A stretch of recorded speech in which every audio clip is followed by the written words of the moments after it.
देखी जा सकती है। 4 जगह पर ब्रह्म हत्या का वितरण करने के बाद इंद्र सिंहासन पर बैठ गए। बोलो जय श्री कृष्ण। विश्व रूप के पिता त्वष्टा मुनि को बहुत क्लेश हुआ। उन्होंने एक यज्ञ किया।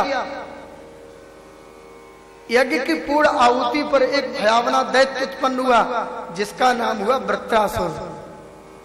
सुरन देख वृत्रासुर कैसे सहित प्राण कज्जल गिर जैसे।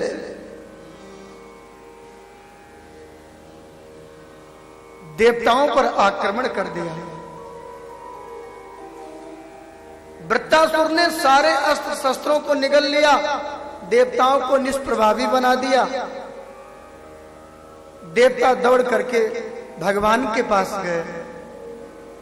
भगवान ने कहा, सुनो देवताओं, मेरे प्रसन्न हो जाने के बाद संसार की कोई भी वस्तु दुर्लभ नहीं रहती है। क्या करें? बोले आप महात्मा दधीची के पास जाओ, उनके पास जाकर उनकी हड्डियां मांग लो। दधीची ऋषि ब्रह्मज्ञानी हैं और उनकी हड्डियों से बने हुए वज्र से वृत्रासुर का वध होगा। देवता दौड़ करके दधीची ऋषि के पास गए। दधीची महात्मा को प्रणाम किया। महात्मा जी बोले, देवताओं आजकल प्रणाम बहुत कर रहे हो, क्या बात है?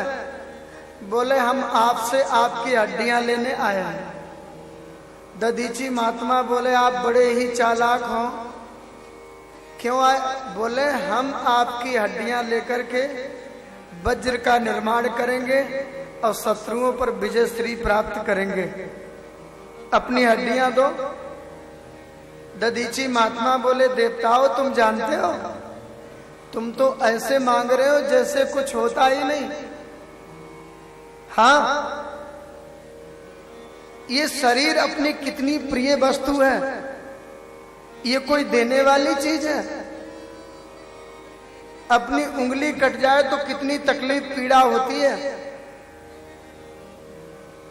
देवता बोले, हमें तो भगवान विष्णु ने भेजा है। दधीची महात्मा बोले, स्वयं भगवान विष्णु ही आकर के मुझसे कहें कि अपना शरीर दे दो, मैं उन्हें भी मना कर दूंगा, मैं कैसे दे सकता हूं? फिर वहां देवताओं ने कहा, यदि मांगने वाला देने वाले की मजबूरी को समझे तो वो कभी ना मांगे। बोलो जय श्री कृष्ण। साथ ही मांगने वाले की तकलीफ मजबूरी का एहसास देने वाले को हो तो वो कभी मना ना करे। जब इंद्र के मुख से ये बात सुनी, महात्मा दधीची प्रसन्न हो गए। इंद्र, हम तो तुम्हारे मुख से ये परमार्थ का व्याख्यान सुनना चाहते थे। अरे, मेरे मरने के बाद यदि मेरा शरीर भी समाज के काम आता है, मेरी हड्डियां भी यदि समाज का कल्याण कर सकती हैं, तो मैं अपने शरीर को भी दे दूंगा। फिर क्या था? खाद्य पदार्थ लगा दिया, गायों ने चाटते चाटते सब कुछ चाट लिया, महात्मा ने शरीर को छोड़ दिया। ये महात्मा दधीची है। हमें समाज की सेवा, राष्ट्र की सेवा के लिए हमें त्याग जरूर करना चाहिए। बोलो जय श्री कृष्ण। हम दधीची नहीं हो सकते, लेकिन कुछ तो हो सकते हैं। महात्मा दधीची की हड्डियों को लेकर के इंद्र आए और विश्वकर्मा ने वज्र का निर्माण किया। उस वज्र को लेकर के देवराज इंद्र देवताओं के साथ नर्मदा के तट पर आ गए। दैत्य और देवताओं में भयंकर युद्ध हुआ। इंद्र ने जैसे ही वज्र उठाया, वृत्रासुर को वज्र में भगवान हरि के दर्शन होने लगे। सज्जनों, वृत्रासुर ने बड़ी सुंदर स्तुति की। दिष्ट्या भगवान में समवस्थितो रिपु, साइंद्र शत्रु कुपितो भ्रसंतया, अरे देवराज इंद्र, तू भले ही अपने प्रभावशाली वज्र से हमको मार दे, लेकिन विजय तो मेरी ही होगी, क्योंकि भगवान श्री हरि मेरे साथ में है।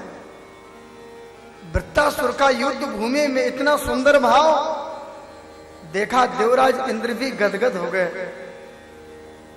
बोलो जय श्री कृष्ण। वृत्तासुर ने स्तुति की, हे प्रभु, अहम हरैत पादैक मूलम, मैं आपका दास नहीं बन सकता, आपके दासों का दास ही बन जाऊं, क्योंकि आपका दास बनने के लिए मुझ में योग्यता नहीं है।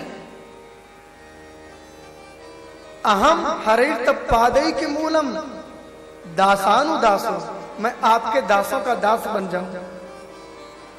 दासानुदासो भवितास्म भूया मना स्मृता, मैं आपका स्मरण करता रहूं और ये काया से सदैव आपका कर्म करता रहूं, ये वृत्तासुर कहता है। और मुझे कुछ नहीं चाहिए। ननाक पृष्ठम नच पारमेष्टम, न सार्वभौमम न रसादपत्यम, नायोग सिद्धि रा पुनर्भवम्बा, समंजसत्वा विरहय कांक्षे। मुझे सार्वभौम पदवी नहीं चाहिए, मुझे इंद्र का सिंहासन भी नहीं चाहिए, मुझे मुक्ति भी नहीं चाहिए, मुझे आपका विरह चाहिए, विरह। मैं आपके स्मृतियों के खजाने में निरंतर डूबा रहूं, निरंतर मुझे आपकी याद आती रहे। हे प्रभु, मुझे आपका विरह चाहिए। जिसे संसार का विरह है वो भाग्यशाली नहीं है, जिसे भगवान का विरह है वही भाग्यशाली है। वृत्तासुर कहता है, प्रभु, मैं आपका विरह चाहता हूं, मैं निरंतर आपकी स्मृतियों के खजाने में डूबा रहूं, मैं आपसे मिलने के लिए ऐसे छटपटा रहा हूं। वृत्तासुर ने यहां 3 दृष्टांत दिए हैं सज्जनों।